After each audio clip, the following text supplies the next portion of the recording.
నమస్తే. ఇన్నాళ్ళు నన్ను సపోర్ట్ చేస్తూ, ఎంకరేజ్ చేస్తూ మీ ప్రేమని నాకు అందిస్తున్న ప్రతి ఒక్కరికి కృతజ్ఞతలు. అలాగే ఈ వీడియో కూడా ఖచ్చితంగా మీకు ఉపయోగపడుతుంది. లైక్, షేర్ అండ్ సబ్స్క్రైబ్ చేసి మీ సపోర్ట్‌ని నాకు అందించండి. అలాగే ఈ వీడియో పట్ల మీకున్న అభిప్రాయాన్ని కామెంట్ సెక్షన్‌లో కామెంట్ చేసి తెలియజేయండి. ఇప్పుడు వీడియోని చూద్దాం. జ్యోతిష్య శాస్త్రం ఒక అద్భుతం. వేదాంగమైన జ్యోతిష్య శాస్త్రం అనేటువంటిది మానవ జీవన గమనానికి ఒక వరం. జ్యోతిష్య శాస్త్రం నీ జీవితంలో వెలుగునింపే ఒక భాష.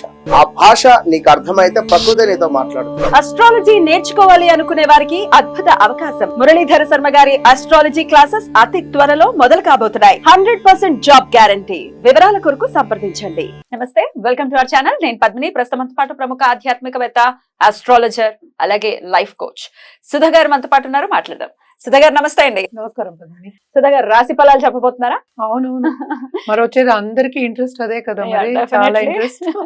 సో రాశి ఫలితాలు ఆగస్ట్ నెల 1 నుంచి 31 వరకు మొత్తం నెల మాట్లాడుకుందాం. ఫస్ట్ ఎప్పుడైనా రాశి ఫలాలు మాట్లాడుకున్నప్పుడు మనం గోచారం మాట్లాడుకోవాలి, ఇంకా తప్పదు. సో మనకి తెలుసు, ఇప్పుడు రాహు ఏమో మనకి మీనంలో ఉన్నారు, ఇప్పుడు మేషంలో ఏమి ప్లానెట్స్ లేవు.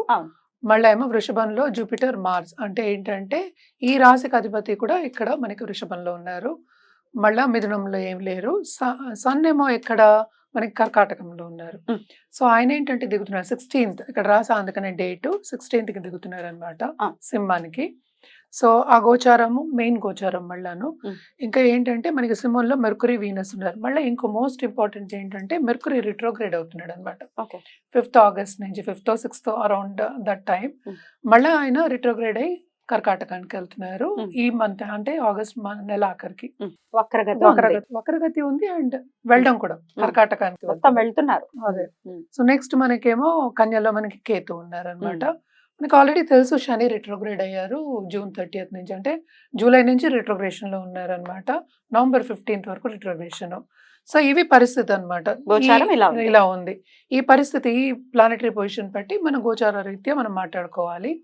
ఇంకోటి మోస్ట్ ఇంపార్టెంట్ ఏంటంటే మనకి ఎప్పటికైనా నీచ గ్రహాలు, అంటే ఏంటంటే కొంచెం ఉగ్ర గ్రహాలు అయినా సరే 3, 6, 11 పొజిషన్ లో బాగుంటుంది అంటాం. శుభగ్రహాలు అయితే మనకేమో 1, 5, 9, 11 ఇలాంటి వాటిలో బాగుంటుంది అని చెప్తుంటాం. ఎక్కడి నుంచి, మీ రాశి దగ్గర నుంచి గోచార రీత్యగా ఇది జనరల్ గా చెప్పడం అనేది జరుగుతుంది. ఎందుకంటే మనం జూపిటర్ కి చూసుకోవచ్చు, అంటే గురువుకి చూసుకోవచ్చు, శనికి చూసుకోవచ్చు, రాహుకి చూసుకోవచ్చు. మిగతావన్నీ చిన్న గ్రహాలు. చిన్న గ్రహాలు అంటే ఒక నెలకి మారుతూనే ఉంటాయి కదా. సో ఇవన్నీ చూసుకున్నప్పుడు ఏంటి, ఎక్కువ మనం కాన్సన్ట్రేట్ చేసేది మెర్కురీ, వీనస్ అంత కాన్సన్ట్రేట్ చేయము. మిగతా పెద్ద గ్రహాల మీద కాన్సన్ట్రేట్ చేస్తాం. అంటే రాహు, జూపిటర్, మళ్ళా శని. మోస్ట్ రాహు ఉంటే మరి కేతు అంతే కదా, రెండు ఒకటే ఆపోజిట్ కదా. ఆపోజిట్ కనుక తప్పక అవి చూసుకోవాలి. ఎందుకంటే 1.5 years ఉంటుంది. ఇవన్నీ ఏంటంటే మనం జనరల్ గా మాట్లాడుకుంటున్నాం. ఎప్పటికైనా సరే మనం జాతక రీత్యా వాళ్ళకి ఇది జనరల్ సొల్యూషన్స్ కూడా మనం చెప్పేది. ఇప్పుడు జాతక రీత్యా జాతకం చూపించుకున్న తర్వాత ఒక సొల్యూషన్ ఇవ్వడం కానీ, కరెక్ట్ సొల్యూషన్ అని చెప్పేది ఇవ్వడం అనేది జరుగుతుంది. అలాగే ఒక జాతిరత్నం కూడా. ఇప్పుడు దీన్ని బట్టి మనం జనరల్ గా జాతిరత్నం చెప్తాం, కానీ జాతక రీత్యా ఇంకా చాలా ఉంటాయి. మనం దశ విశేషాల గురించి కూడా మాట్లాడున్నాము. అలాగే లగ్నం వస్తుంది. సో లగ్నం రీత్యా ఇదేంటంటే మూన్ పట్టి, అంటే ఏంటంటే మనకి గోచారం చంద్రుడిని పట్టి, రాశిని పట్టి మనం మాట్లాడుకుంటున్నాం. అందుకనే రాశి ఫలితాలు అన్నాం. సో ఆ ఫలితాలు కొంచెం జనరల్ గా ఉంటాయి. సో ఎవరికైనా కావాలి అంటే తప్పక జాతకం అనేది పరిశీలించుకోవాలి. అది పరిశీలించుకోవాలంటే కింద స్క్రోల్ అయ్యే డెఫినెట్ గా చెప్పడం జరుగుతుంది. అండ్ ఆల్సో తప్పకుండా రాశి ఫలితాలు ఒకసారి చూసుకుందాం. మేష రాశి నుంచి మొదలుకొని మీన రాశి వరకు ఈ ఆగస్ట్ రాశి ఫలాలు ఎలా ఉన్నాయో ఇప్పుడు డాక్టర్ సుధా గారి ప్రెడిక్షన్స్ లో తెలుసుకుందాం. మరి కన్యా రాశి వారికి ఆగస్ట్ మంత్ ఎలాంటి రిజల్ట్స్ ఇస్తోందండి? సో మనం చూసామంటే కన్యా రాశి వాళ్ళకి కేతు కూడానే ఉన్నారు. ఇప్పుడు ఏంటంటే మనకి వీనస్ ఏమో దిగుతున్నారు అనమాట, అంటే శుక్రాచార్య దిగుతున్నారు. అంటే ఏంటి, 2nd లార్డ్ మనకి లగ్నానికి వస్తున్నారు, అంటే లగ్నం అనకూడదు, ఇది రాశికి వస్తున్నారు అనమాట.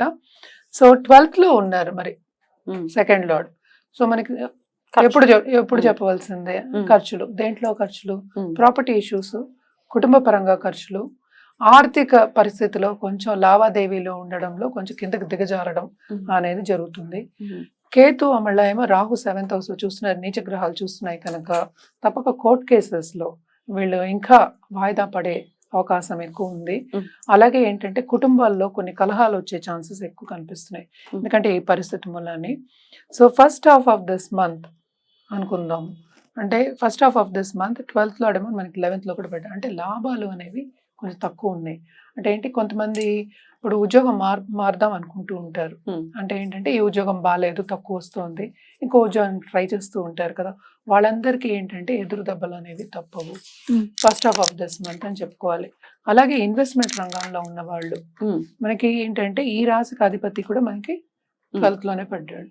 12th లో పడ్డాడు కనుక తప్పక ఏంటి, లాసెస్ అనేవి ఎక్కువ చూపిస్తున్నాయి. అంటే ఫైనాన్షియల్ లాసెస్ ఎక్కువగా చూపిస్తున్నాయి. అంటే ఖర్చులు ఎలా ఖర్చు అవుతుందో కూడా తెలియని ఒక పరిస్థితి.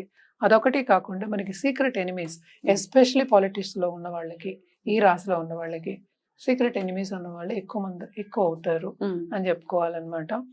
అలాగే మనం చూసాము అంటే 7th లో మనకి రాహు ఉన్నాడు కనుక partnership business, especially foreign touch వచ్చే ఛాన్సెస్ ఎక్కువ కనిపిస్తున్నాయి. ఆన్లైన్ బిజినెస్ చేసేవాళ్ళు బాగా విస్తరిస్తారు. అలాగే ఏంటంటే మనకి ఆర్ట్ రంగంలో ఉన్న వాళ్ళు కానీ, ఈ కమ్యూనికేషన్ రంగంలో ఉన్న వాళ్ళకి కానీ బాగుంటుంది ఈ నెల అని చెప్పుకోవాలన్నమాట. కొన్ని మైనసెస్ లో ఉన్నా కూడా ప్లసెస్ కూడా ఉన్నాయి. రెండు ఉన్నాయి. అదే ఇప్పుడు 7th లో ఏమో మనకి 9th లో పడ్డాడు, బట్ 8th తో పాటు పడ్డాడు. 8th లాట్ తో పాటు పడ్డాడు కనుక తప్పక ప్రాపర్టీ ఇష్యూస్ అనేవి ప్రాబ్లమ్స్. అలాగే పార్ట్నర్ హెల్త్ కొంచెం క్షీణించడం, అంటే జాగ్రత్తగా చూసుకోకపోతే క్షీణించడం అనేది, అంటే దిగజారడం అనేది ఉంటుందన్నమాట. అలాగే అందుకని పార్ట్నర్షిప్ బిజినెస్ కూడా నేను చెప్పాను కదా, ఆన్లైన్ బిజినెస్ చేసేవాళ్ళకి కానీ, ఎక్కువ పెట్టుబడి లేకుండా చేసేవాళ్ళకి కానీ చాలా బాగుంటుంది. అలాగే ఏంటంటే స్పిరిచువల్ గ్రోత్ అనేది ఎక్కువ ఉంటుంది. ఇంకా పై చదువులకు వెళ్ళే వాళ్ళకి బాగుంటుంది అని చెప్పుకోవాలి. సో బయటకు వెళ్ళి చదువుకుందాము అనుకునే వాళ్ళందరికీ మంచి సబ్జెక్ట్స్ వస్తాయి. స్టూడెంట్స్ కి చాలా బాగుంది అని చెప్పుకోవాలన్నమాట. Second half of this month మళ్ళీ ఏంటంటే 12th లో పడతాడు కనుక second half of this month students కి ఇంకా బాగుంటుంది. రికగ్నిషన్ వచ్చే ఛాన్సెస్ ఎక్కువ కనిపిస్తున్నాయి అని చెప్పాలి. ఎందుకంటే వెళ్ళాలి కదా, ఒక చోటుకి వెళ్తేనే కదా అది రావాలి. సో ఇక్కడి నుంచి వెళ్ళడం అనేది జరుగుతుంది తప్పక. ఎందుకంటే 12th ఇండికేషన్ వచ్చేసింది. అందులో ఏంటంటే మనకి రాశికి అధిపతి కూడా ఉన్నారు కనుక, సెకండ్ లార్డ్ కూడా అన్ని కలిసి వచ్చాయి కనుక నిరుద్యోగులు కూడా ఆ టైంలో ఉద్యోగ అవకాశాలు ఎక్కువ ఉంటాయి. అలాగే ప్రమోషన్ రావాలి అనుకున్న వాళ్ళందరికీ కూడా కొంచెం పట్టు విడుపు, అంటే మెరుగుపడుతుంది పరిస్థితి అని చెప్పుకోవాలన్నమాట. ఇన్వెస్ట్మెంట్ రంగం కూడా నేను చెప్పేది ఏంటంటే second half of this month కొంచెం బెటర్గా ఉంటుంది. హెల్త్ విషయానికి వస్తే తప్పక సెన్సిటివే అని చెప్పుకోవాలి. అంత బాగాలేదు, కుటుంబంలో కూడా అంత కలహాల నిందాకని చెప్పాను కనుక తప్పక వీళ్ళు పరిహారాలు చేయవలసిందే. ఎట్లాంటి పరిహారాలు చేసుకోవాలి అదే చెప్తాను. ఫస్ట్ స్టడీ, వీళ్ళకి సబ్జెక్ట్స్ మళ్ళీ పై చదువులు ఉన్నాయని చెప్పాను కదా. అలాగే సీక్రెట్ స్టడీస్ అంటాం కదా, గుప్త సబ్జెక్టులు, వాళ్ళకి దాని మీద మక్కువ చూపిస్తారు. స్పిరిచువల్ గ్రోత్ కూడా తప్పక ఉంటుంది.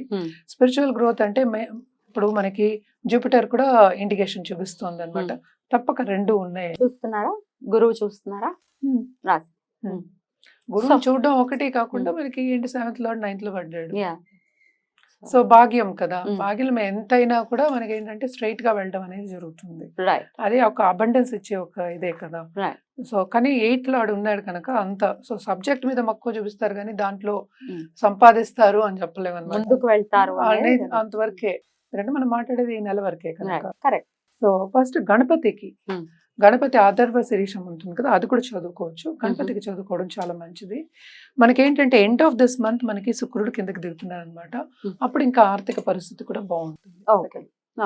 సో బాగుంటుందని చెప్పుకోవాలి. అలాగే మార్స్ అంటే కుజుడు కూడా మనకి సెకండ్ హాఫ్ ఆఫ్ దిస్ అంటే towards end of this month మనకి మూవ్ అవుతున్నారు అనమాట. సో జూపిటర్ నుంచి 7th నుంచి మూవ్ అవుతున్నారు. 8th లో మళ్ళీ 9th కి వెళ్తున్నారు. బాగుంటుందని చెప్పాలి కానీ అక్కడ మళ్ళీ బ్యాలెన్స్ అవుతుంది. ఎందుకంటే భాగ్యం దెబ్బతింటుంది, కెరియర్ కొంచెం దెబ్బతినే ఛాన్సెస్ ఎక్కువ కనిపిస్తున్నాయి. తప్పక గణపతికి కంటిన్యూస్ గా చేయాలి పూజలు. గణపతిని వదలొద్దు. అంటే ఎందుకని అంటే కేతు మనకి తెలుసు తోకే, తల లేదు. గణపతికి తల పెట్టే మెయిన్. సో అందుకోసం గణపతిని పూజించడం అనేది కంటిన్యూస్ గా పూజించడం ఎవ్రీడే చేయొచ్చు. సో ఈ రోజు చేయాలని లేదు, ప్రత్యేకించి చెప్పుకోవాలంటే వెడ్నెస్డేస్ చెప్పుకుంటాము, ట్యూస్డేస్ కూడా చెప్పుకుంటాం, కానీ రోజు చేయడం అనేది మంచిది. చాలా బ్యూటిఫుల్ గా ఎక్స్ప్లెయిన్ చేశారు, కృతజ్ఞతలు అండి. ఇక నెక్స్ట్ ఎపిసోడ్ లో తులారాశి గురించి మాట్లాడుకుందాం. థ్యాంక్ యూ, నమస్తే.